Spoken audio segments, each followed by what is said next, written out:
Calamity Angels. Special delivery proves that a brilliant pitch document does not survive contact with actual gameplay loops. You take the asynchronous delivery dread of Death Stranding, tape it to the grid-based inventory management of Resident Evil 4, and filter it through a Mario Party board game movement system. On paper, that is a wild, ambitious swing. In execution, it is an exercise in how quickly cute character designs can weaponize your own time against you. I want to tell you this is the sleeper hit of the year. I want to tell you that Compile Heart finally nailed the balance between visual charm and deep RPG mechanics. But I have to be honest with you about what this game actually costs you, not in dollars, but in hours of your life staring at a roulette wheel.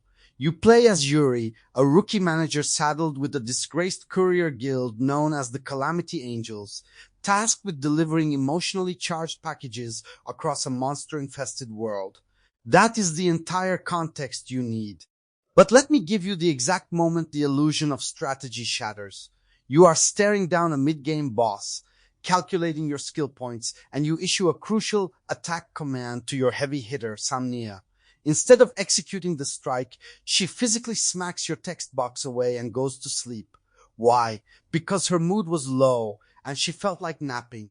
Now, the game tries to sell this as a quirky dynamic combat feature, rewarding her insubordination with an attack buff for her next turn. But when that boss wipes your party because your damage dealer took a union-mandated break, you realize you aren't playing a tactical RPG. You are babysitting an algorithm that actively resents you. Does charm excuse 40 hours of unpredictable, hostile combat logic? I argue it absolutely does not. Let us talk about the inventory, because this is where the game's core promise completely collapses. The pitch is that you have a limited backpack, and every delivery parcel takes up physical space. You have to pack it tightly Tetris style around your healing items and gear. As a concept, organizing this bag should be a precise, rewarding grid puzzle. It should feel like locking in that perfect Sudoku row where you definitively know a 9 cannot sit next to an 8, and everything clicks into its logical place. Instead, the UI just lets you dump items wherever, because the penalty for bad management simply does not exist. The items outside of your core delivery parcels are so low impact that you never feel punished for ignoring your bag entirely. You shove the main box in the corner, fill the rest with whatever fits, and never look at it again until the mission ends. The game introduces a massive friction point and then completely forgets to give it any mechanical weight. It is an aesthetic choice masquerading as a gameplay loop. Why build a complex spatial management system if you refuse to make the player rely on it to survive? But here is where the mechanics crash into the progression wall. Your movement in this game is dictated by a roulette wheel that spins between 1 and 6, dragging you across a literal board game map to reach your delivery destination. You need to deliver these packages quickly because they hold omoi power, the literal feelings of the sender, which degrades over time. So the game demands speed but restricts your movement to sheer, agonizing luck. If you land on a combat space, you are pulled into a generic, clunky, turn-based battle. This is where the player cost skyrockets. You are not losing because you made a bad tactical choice. You are losing 5 minutes of your life because an arbitrary compass spin landed on a 3 instead of a 4. The game offers books you can pack in your bag to slightly alter these spins, but it remains heavily reliant on the luck of the draw. It is a staggering lack of respect for the player's time. At what point does an intentional design flaw, masked as a quirky board mechanic, just become a flaw? When you actually get dragged into these combat encounters, the visual whiplash is intense. Out of combat, the game features incredibly charming two-dimensional art, backed by surprisingly excellent voice acting in both English and Japanese. Sulia, the healer who hoards treasure, and Selma, the paladin who is terrified of everything, are genuinely funny characters. Their banter does a lot of the heavy lifting. But the moment the battle screen loads, those gorgeous designs are replaced by chibi sprites with clunky, puppet-like animations that look like a browser game from 2010.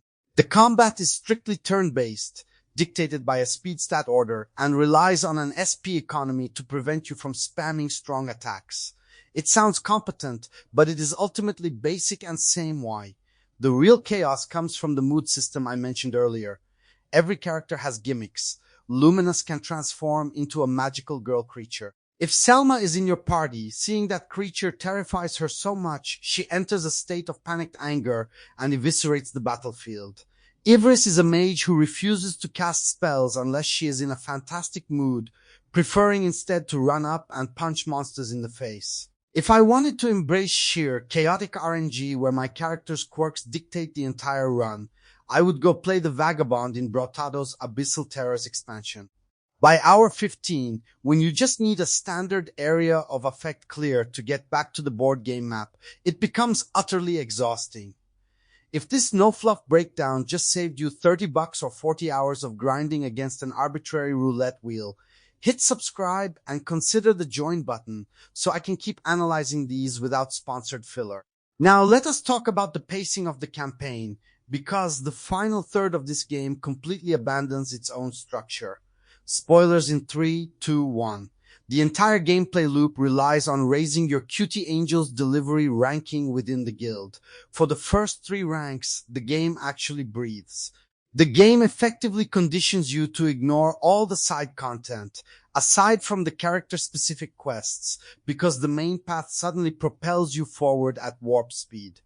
It feels like the developers looked at their own required runtime, realized the board game mechanics were artificially inflating the hours, and just hit the fast-forward button on the back end. This uneven pacing leaves the final act feeling hollow, stripping away the very delivery simulation aspects that the game initially sold you on.